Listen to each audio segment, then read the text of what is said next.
Thank you, Donald, and good evening. Well, after the tragedy and the sadness, today has been a very odd, a very strange day. A day after which the Prime Minister has raised the threat level from critical to severe, and we have the army. We have soldiers in military uniform in Downing Street. We're told that major sporting fixtures will see armed soldiers. And let me tell you something really very odd about today and about the last 48 hours. That we've learnt more about Salman Abedi. In fact, we've learnt his name. We've learnt the fact that he went to Syria.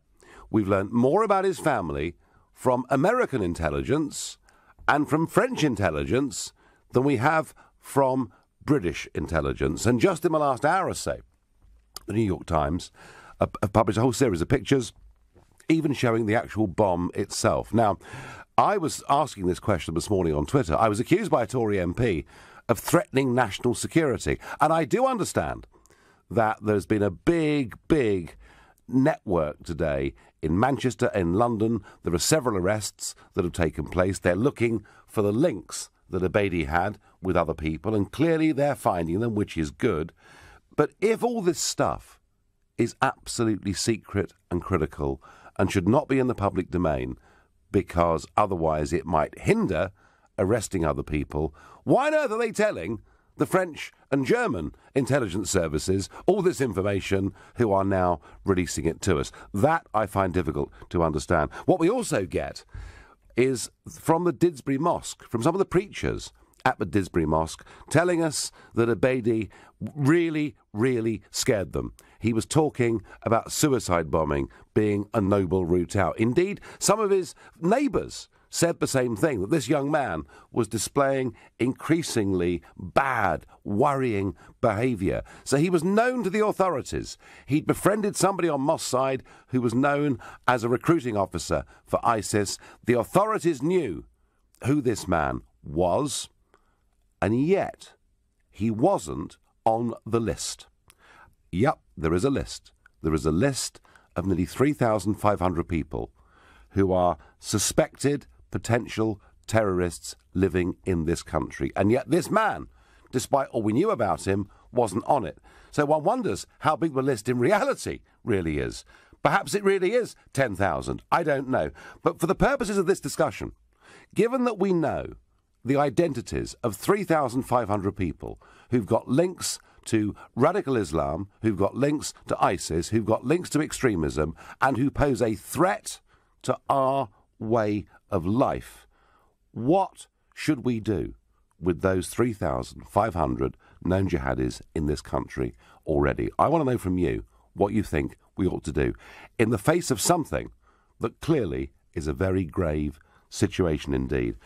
Let me know what you think. Call me on 0345 6060 973. Text me on 84850. You can tweet me at LBC, not forgetting the hashtag Farage and LBC. And of course, you can watch the show live by going to LBC's Facebook page. Now, Mohammed in Birmingham, I'm going to you as my first caller.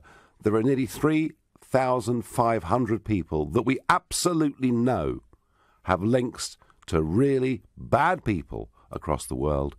How on earth should we deal with them? Hi, can I just say, right, in order to understand the problem that we have here, is to speak to apostates of Islam if you want to truly understand what's happening. I am an apostate of Islam. Are you? Okay. Now, so have you given up on Islam or converted to Christianity? I mean, what's your situation? I initially turned away from Islam because I know what it teaches. And then, along the way, I found Christ. So it wasn't a switch from one to the other. I just turned away from Islam because I did not accept the things that were in there. Is that, Mohammed, I'm sorry to stop you because I know you've got a story to tell and I want to hear it.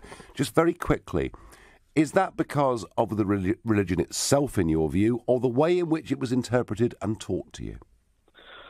Now, if you speak to anyone that's turned away from Islam, they will tell you exactly the same why we have turned away. Millions are turning away from it because the ideology itself is offensive. It's not. You will not find the word love in the Quran. right? As you know, Muhammad, when he first started, he was a peaceful person. Right? Yes. But as soon as he went strong, he had an army, he then went on the offensive. That is a problem. The Quran itself is prescriptive. You have to obey it. That's the problem. And you cannot, you can't change it. You can't.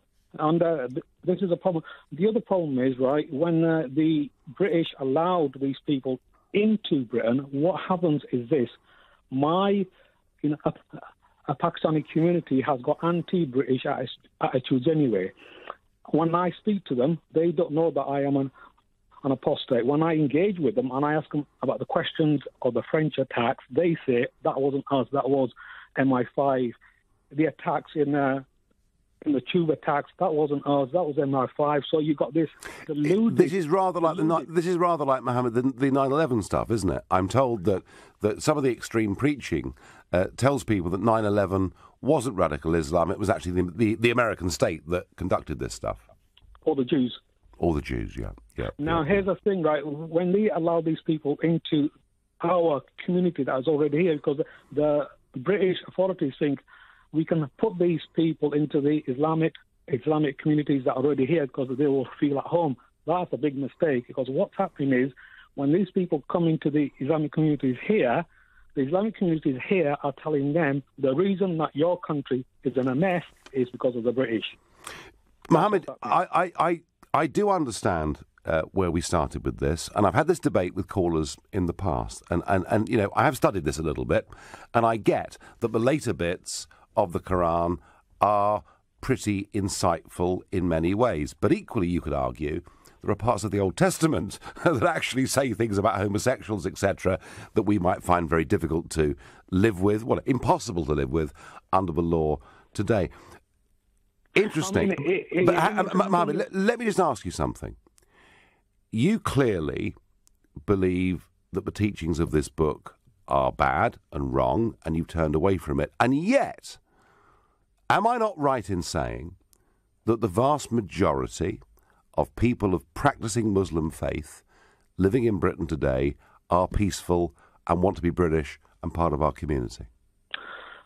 I will agree with you on the first point. A majority of them are peaceful because they do not strictly follow, their prophet. Now, when you speak about Britishness, they are not the British. They swear their allegiance to the country where their parents are from. They're not proud to be British. When we went into war with Argentina and a British ship was attacked and sunk, my community was cheering. This was, I mean, famously in the 1980s, and it provoked a huge uproar. Norman Tebbit called this the cricket test, didn't he?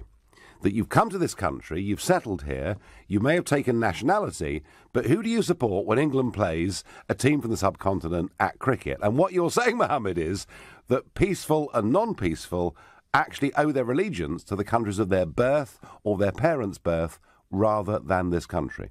Absolutely. Can I also say, here's an interesting point, right? There are approximately 85 Islamic people staying in Manchester. Now, they had a vigil, right, yesterday. I hardly saw anybody from my community there. And that speaks a lot. And not only that, right, extremism at all levels has to be tackled, even for us as well, because 3 of my friends were almost killed for turning away from Islam. 8 armed officers eventually had to help a friend of mine from Bradford to leave his home because he was almost killed outside his home. I do get the point, Mohammed, you make about apostasy, and I understand that if your neighbours, if they were of a more extreme mindset, may well make your life impossible. I understand that. But Mohammed, can I just return, and thank you for saying the things that you've said. Can I just return to the sort of main point of my debate tonight, that we have nearly 3,500 known jihadis in this country who we're scared are potential terrorists. What do you think, Mohammed, the UK authorities should do to them? Well, I mean, here's a prime example of what happened on a Monday night. The police were alerted on 2 occasions that this man was an extremist. He was dangerous. I know. And that just proves a point that the police, the authorities, do not understand the threat. Mohammed, the fact that the preacher at the mosque and neighbours and other people said this guy was showing some really pretty extreme forms of behaviour, and yet he still wasn't on the list of nearly 3,500, that worries me. But let me ask you again. There are nearly 3,500 people that the authorities in this country think are capable of committing acts of terror. Doesn't mean they all will, but their links and associations and their behaviour and their online activity says they may commit horrendous acts. What do we do, Mohammed? As a decent society that believes in the rule of law, what should we do? We can either stand idle. The authorities can either stand idle, or a parliament can either stand idle and allow another attack to happen, or they can change a law that will make it easier to throw these people out of this country. All right, Mohammed, listen, I thank you. We've had a very lengthy conversation. I'm fascinated by a lot of what you've got to say. Adam in Reading, what should we do? How do you view these 3,500 known jihadis? Hi, Nigel. I'm a convert to Islam. I've been a Muslim for 10 years. Yes. Massive fan of yours. Thank you for your help in getting us out of the EU. What we should do with these 3,000 is they should be deported. We've got this 0.7 aid budget. What we use the aid budget for is buying up influence in the world. We can say, look, Libya, if you don't take all of these people, all of these extremists, if you don't take them, you're not getting a single penny of aid. And we can use... I don't think, Adam, that's how David Cameron intended the 0.7% to be used. But Adam, look, if people have come into this country in the last few years from Libya, for argument's sake, and they're not conforming or refusing to get on with our way of life, I would accept we can deport them. But what do you do about someone like Salman Abedi, who is born in Manchester, who has a British passport? Where do you deport him to? Libya. but hang on, he's British. No. But it doesn't matter, he's from a Libyan background. They're all Wahhabist, Salafist. Hang on. We can't just do broad brushstroke. I mean, you're a convert to Islam, and here you are. You're sounding like the English Defence League on this. Well, this is the thing. If we don't look, okay, all other Muslims are pretty much all right. You're not getting these issues from Sufis and Shiites and moderate Sunnis and stuff. It's all Wahhabis and Salafists. People don't understand this. It's Wahhabis and Salafists every single time. So, it's really simple. We need to start deporting these people. Otherwise, we're going to end up with a frigging race war. I hang out with Muslims all the time. I know the communities. I know how it works out, and I can see where it's heading. All these liberals don't know where it's freaking going. Right. So Adam, your point is it's certain strands of Islam that we have the problem with. The rest, people like you, we have no problem with at all. Yeah, exactly. Well, find somebody who isn't a Wahhabist or Salafist that's done any of this. It's always Wahhabist, Salafist. Well, Adam, I'm going to use that. I'm going to use that sentence. I'm not going to say anything myself. Adam has challenged you there. Can somebody please answer that question? If you're not a Wahhabist or a Salafist, do you pose any threat to this country at all? Adam, thank you. I tried last night, in the light of the absolute horror from Manchester, to have a show where we'd reach some positive conclusions about how we could stop radicalisation happening in our schools and prisons elsewhere. And we took some advice from President Trump's advisor on these things as to how they're dealing with it in America. But I want to say something tonight that maybe is a little bit depressing. I've said already that there are nearly 3,500 known jihadists, people on a suspect terror list in the UK already. Andrew Parker, who's the Director General of MI5, said there are at least 3,000 committed jihadists in the country, and they are just the ones we know about.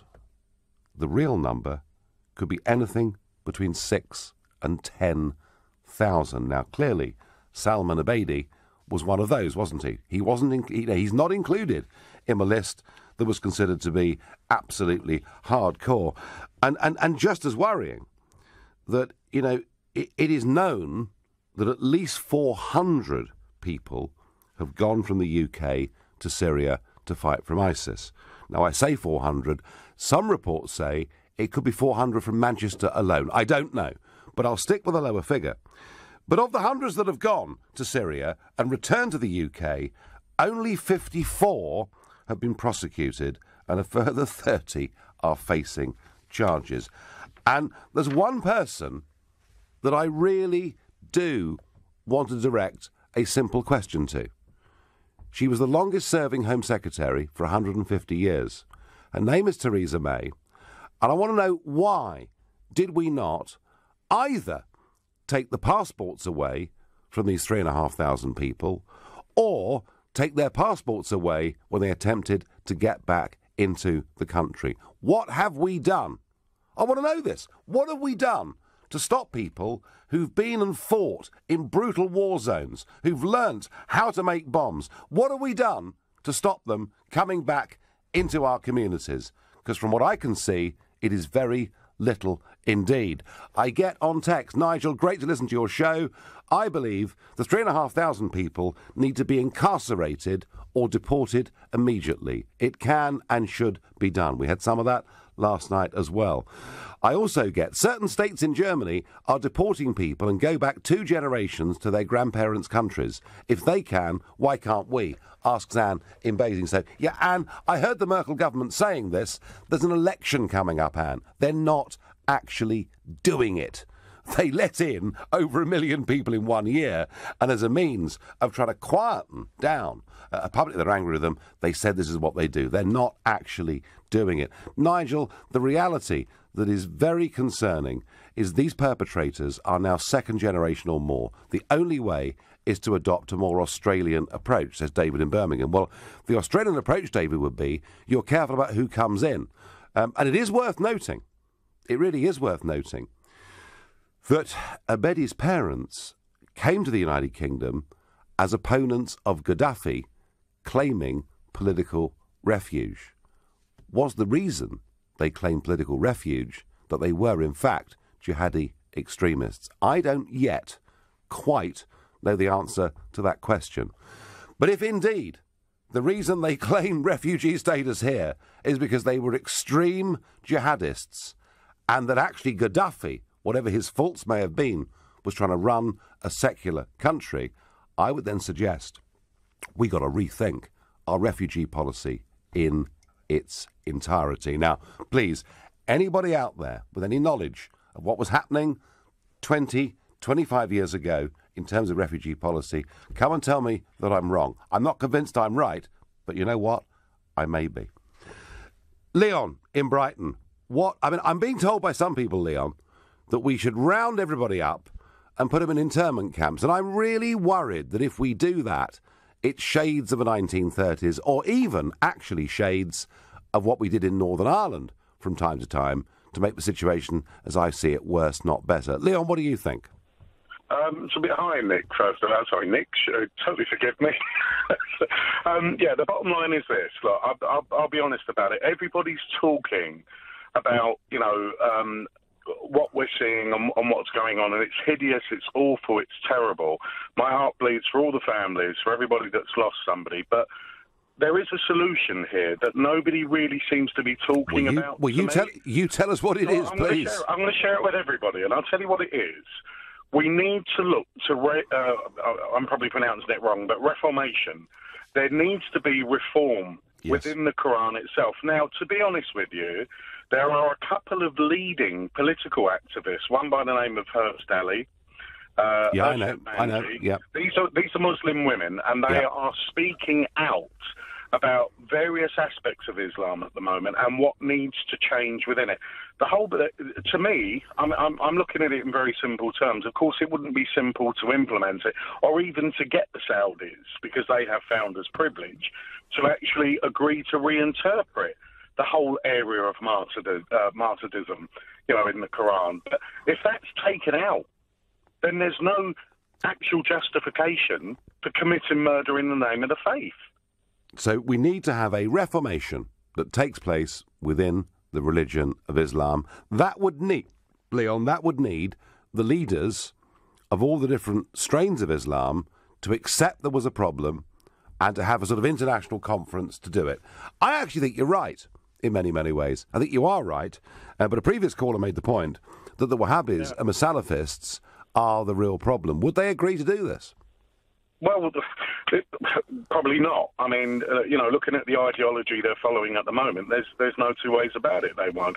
The bottom line is, and this is something that a lot of Muslims will agree with, is that they believe that, their doctrine is the final word of God. Now, I don't want to get sort of too much into the history. Islam evolved. The whole Quran sort of evolved over a period of a couple of 100 years. Now, the fact is, Sunnas were what became sort of the doctrine of the Quran itself. And there was debate amongst the elders at the time about which sunnahs should effectively be in the Quran and those that shouldn't. Now, there shouldn't be any debate about that if that's the final word. Well, Leon, you're right. There are lots of strains. I mean, I know the Ahmadiyya Muslims in the United Kingdom very, very well. They've been to visit me in Brussels. I've been to visit them here. And they are absolutely pro-integrationist and pose absolutely no threat to this country at all, and they're friends of mine. Leon, it's complex because there are so many different strains of Islam. But your basic point that the religion needs to have a reformation, needs to have a public debate with itself about what's going wrong, I completely understand and take. Mahmood in Putney, what on earth do we do with these nearly 3,500 people?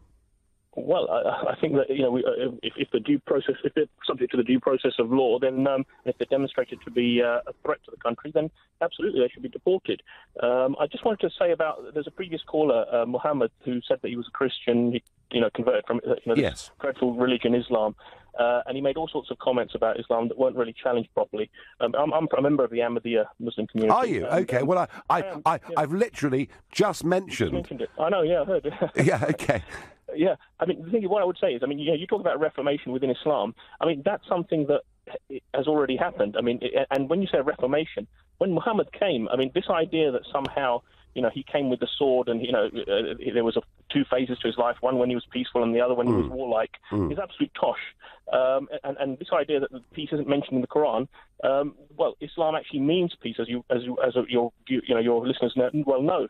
But the thing is that what's happened actually is that these Wahhabists that you're talking about, and these terrorists, they've taken certain verses of the Quran completely out of context, and those verses that relate to war only relate to defensive war.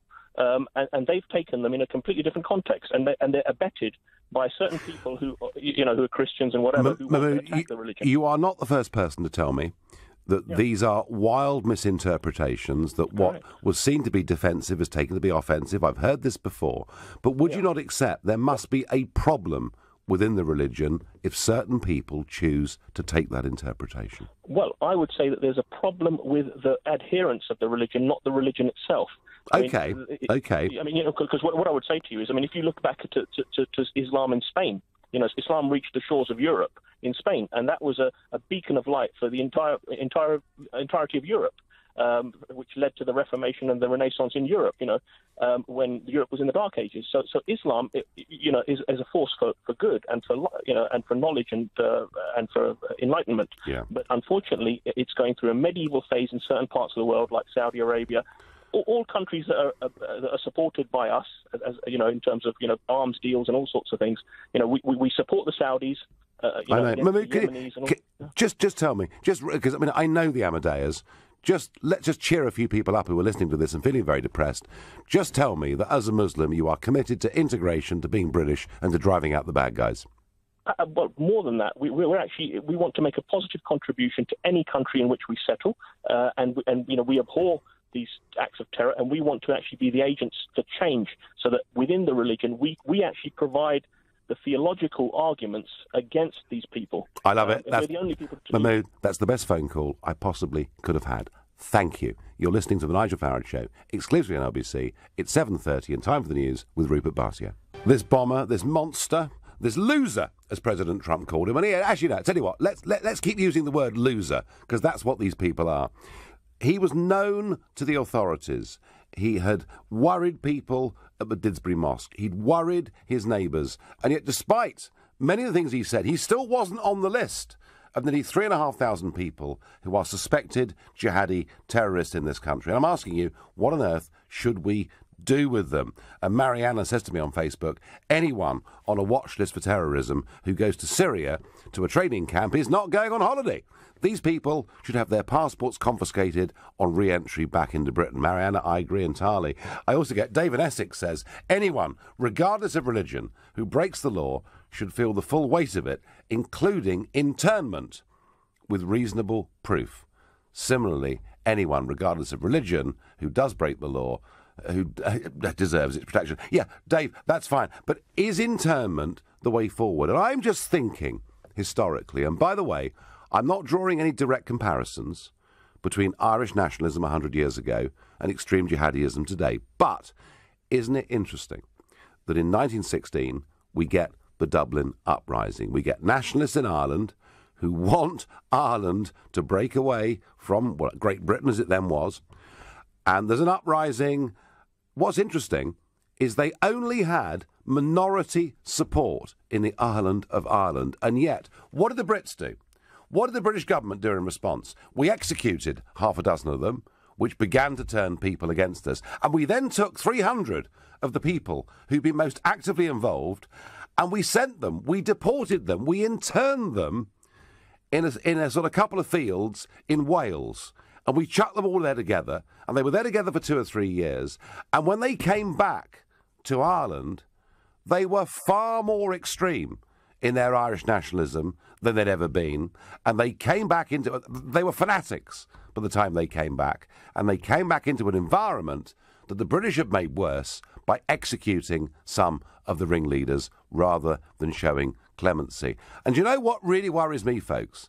Look, I have been warning for 10 years that we're making horrendous mistakes in terms of our gutlessness, in facing up to the mistakes of multiculturalism, in not vetting properly people who come into Britain. And I'm seen, I guess, by many in Westminster as a hardliner on this. But the last thing we should do is round up 3,500 people and put them in some internment camp somewhere. Because you know what? If we do that, we will turn hundreds of thousands of law-abiding Muslims in Britain onto the side of the bad guys. And that is really what I believe. Sure, we've got to monitor them. Certainly, we should stop anybody who's been to Syria. Just take their passports away. Get rid of them. I agree with that entirely. But I worry that this idea that we round everybody up actually will make the problem worse. That's how I feel. Please, anyone, if you agree with me or disagree with me, it's 0345 6060 973. I'm going next to Zach in Halifax. Zach, good evening.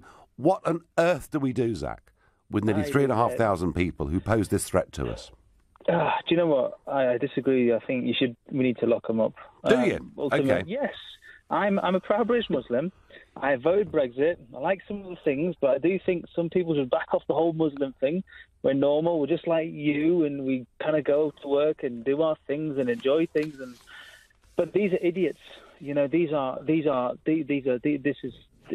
people. If they don't like this country, they need to be locked away. But Zach, you know, you're a British Muslim, and you've said all the things you've said. But these people who are committing these acts of horror believe they're doing it in the name of Islam, Zach. They're not doing it in the name of Islam. But they believe they are. Do you know what you said? Hundreds of thousands of Muslims will not turn against this country. They'll actually support you. They'll say no, because, you know, the communities are fed up of it. We're fed up of it. It's the word we say, badnami. It's the shame and the things that these guys are doing. I mean, you had a caller before who was talking about the Salafis and the Wahhabis. Yes. This guy wasn't a Wahhabi or Salafi. He was a pothead. He was. Do you know what, Zach? What is really? I'm pleased you've raised that. There's virtually no one that's been involved in suicide bombings or terror attacks in Europe over the last few years that has not had a habitual drug use problem. There's one more thing I'd like to say. My son's Arabic Quran teacher. He's a prison imam, and he was part of the sort of counter-extremism project, so basically a de-radicalization project. And they would sit down, and he's a very, very learned man, and he'd sit down with them, because what these guys do, they'll take a little bit and take it out of context, and then they'll use that and they'll believe in that. A sentence that's half a sentence without the paragraph, and they'll stick by that. And people like him would then bring him and basically say to them, look, this is. They'll argue them and they'll make them see sense. And guess what happened? The government cut all the funding for this.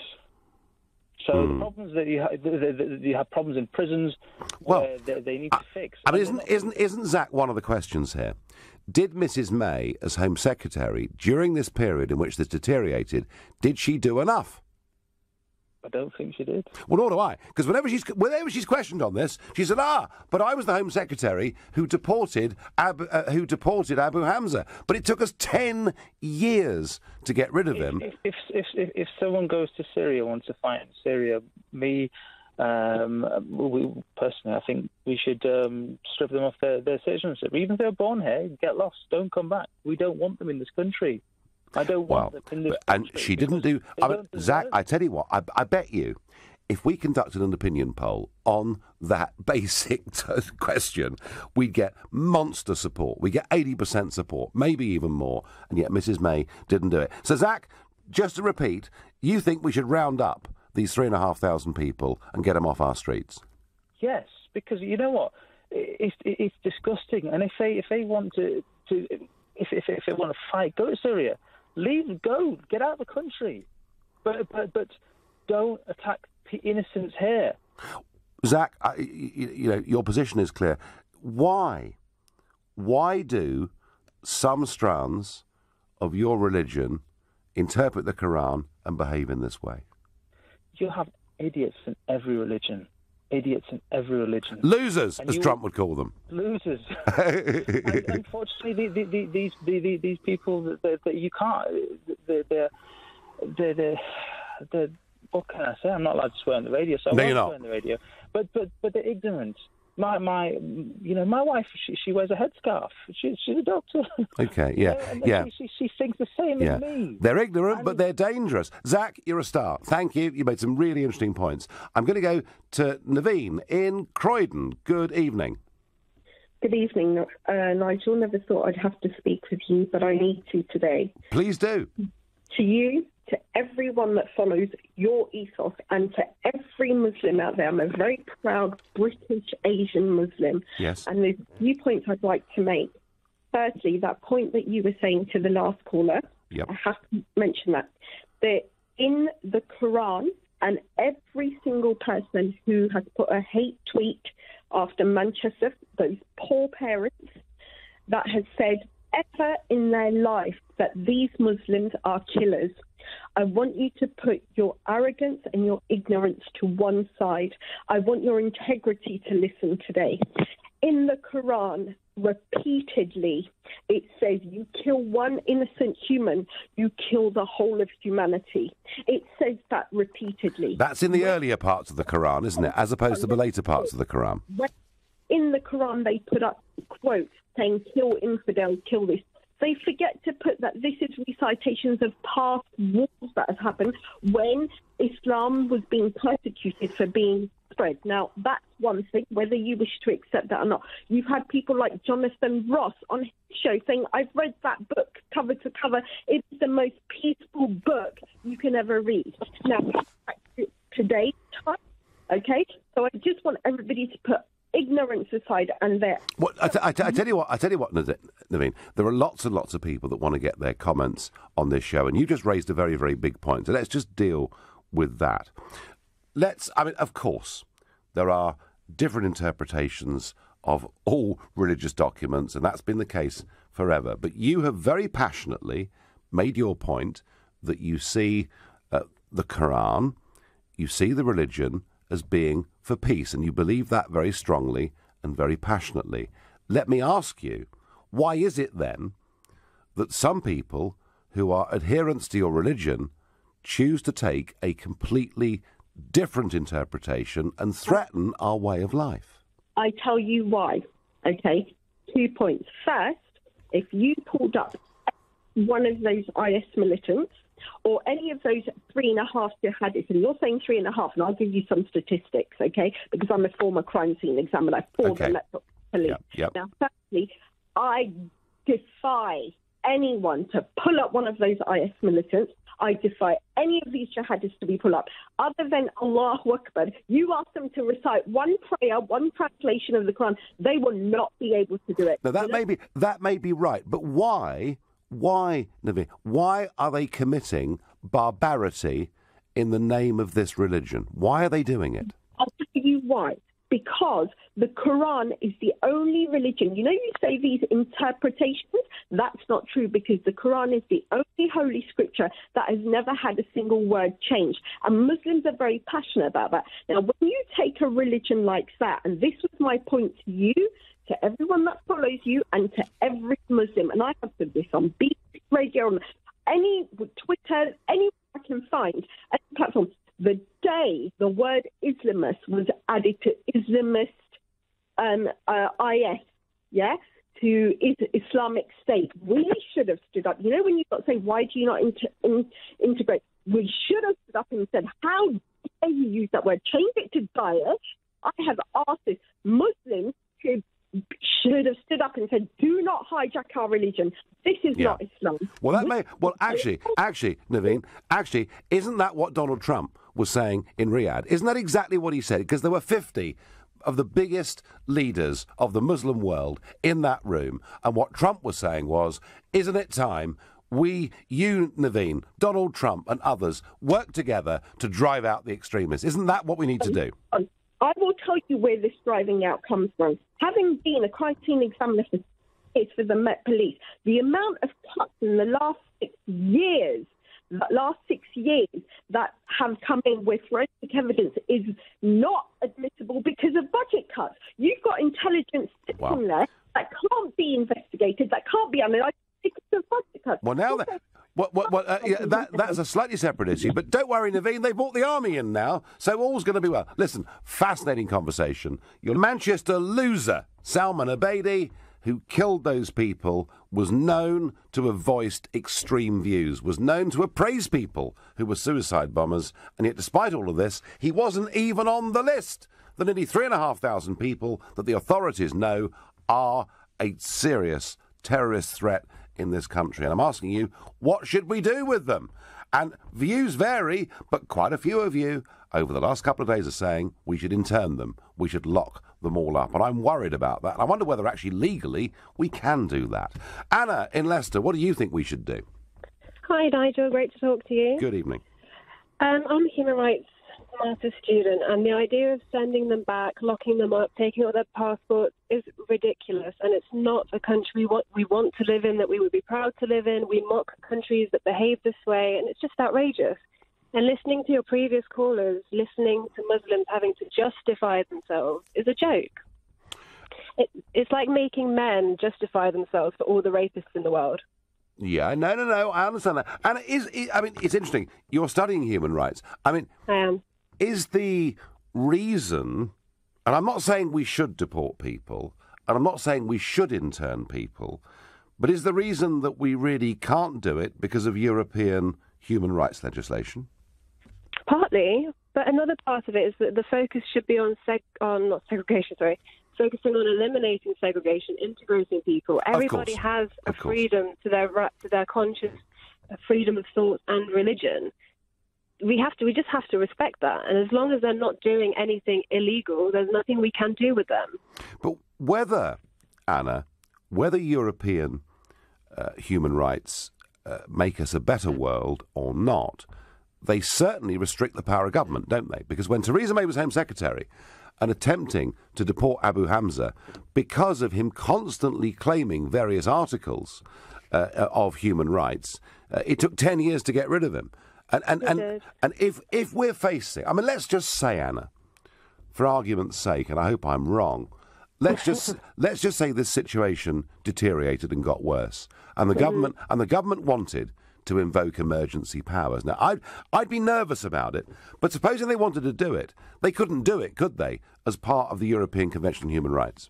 No, they couldn't, but that's not a bad thing, because as soon as you start letting them do that, you have the government throwing people into jail for no reason, torture, no trials. That's not the kind of country we want to live in, where people disappear. No, I understand the argument for, but what's interesting, Anna, is this. Theresa May, as Home Secretary, said we must withdraw from the European Convention on Human Rights, and now she's U-turned in the manifesto and says we're going to stay part of it until at least 2025. Can you be a tough Home Secretary and maintain the European Convention on Human Rights, for good or bad? Yes, you can. You can. So you would say... No. Listen, I'm not knocking your arguments. I'm just teasing them out. So you're saying that what we do with the 3,500 is we carry on, as we've always done, and we say they are innocent until they do something wrong and make themselves guilty. We do, and we also believe in the forces and the intelligence of our country, which is fantastic. OK. Anna, thank you very much indeed.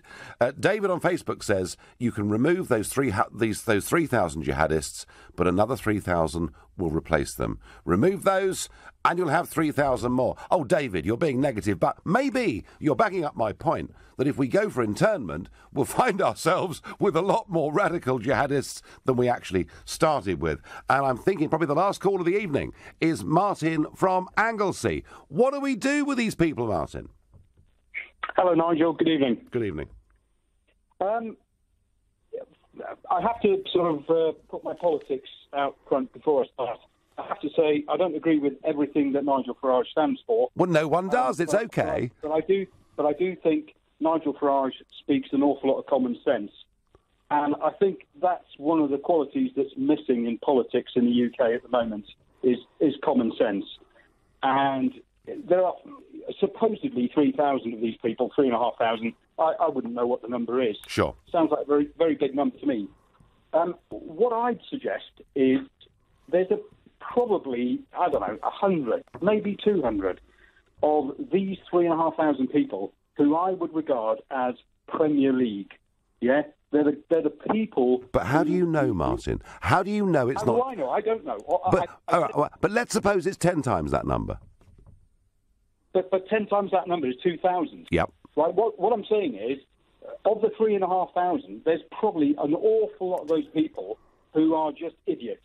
They're people who've gone onto websites and looked at the wrong thing, and that, with GCHQ having the capabilities it's got, it's pinged up a word in GCHQ, and all of a sudden they're on somebody's radar.